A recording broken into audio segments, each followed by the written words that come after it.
नमस्कार। आज मी तुम्हाला कुरडूची भाजी बनवून दाखवणार आहे। ही रानभाजी आहे कुरडू। हे बघा अशी पानं असतात, हे ह्याप्रमाणे पानं असतात, गोल असतात आणि एकदम हे बघा एकदम ही आहे, ती कोवळी आहे।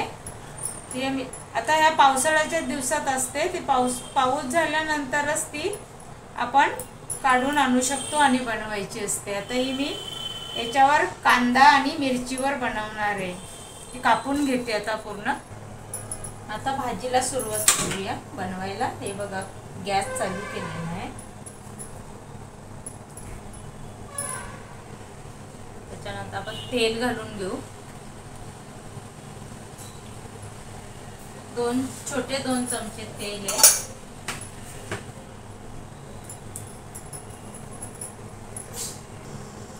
जिरं घालून घेऊ, छोटा चमचा आहे। त्याच्यानंतर लगेच हिंग घालून घेऊ।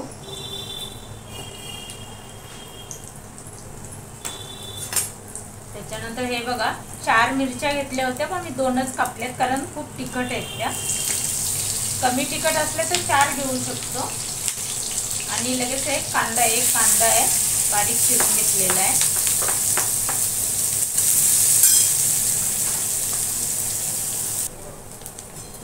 हे बघा अजून आपल्याला कांदा थोडा भाजावा लागेल।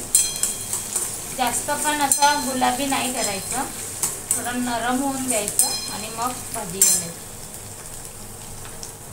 आता हे बघा आपण ही बारीक चिरून घेतली आहे भाजी, ती याच्यात घालून घेऊ। कुरडूची भाजी आणि हे पालेभाज्या जास्त शिजवायच्या नाहीये, कमी शिजवायच्या। त्याच्यात लगेच चवीपुरतं मीठ घालून घेऊ।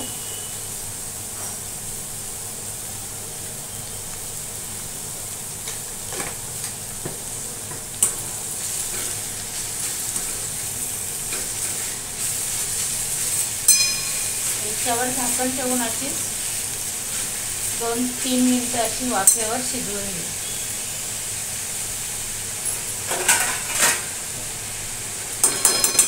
त्याच्यात पाणी घालायचं नाही। आता उघडून बघूया। ही रानभाजी कुरडू आहे ना, ती पोटाला चांगली असते, म्हणून ते ह्या पावसाच्या दिवसात या भाजी खायची असते। ज्या जंगलात रानामध्ये या भाज्या येतात तेवढ्या थोड्या आपल्या जशा आपल्याला मिळतील तशा आणून आपण बनवून खायचे असतात। तब्येतीला त्या चांगल्या असतात। आता हे बघा, आता बघूया छान अशी शिजलेली आहे। आता गॅस बंद। ही भाजी आहे ना, याच्यामध्ये जर तुम्हाला पाहिजे असलं तुम्ही खोबरंही त्याचा ओला नारळाचा चव घालू शकता, पण आता ह्या रानभाजीमध्ये खरं काही घालायचंच नाहीये।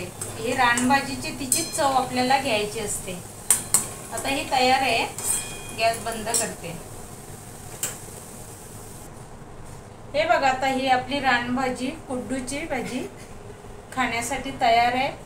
हा व्हिडिओ आवडला तर लाईक करा, शेअर करा, सबस्क्राईब करा, कमेंट्स करा आणि बनवून बघा आणि खाऊन बघा। धन्यवाद।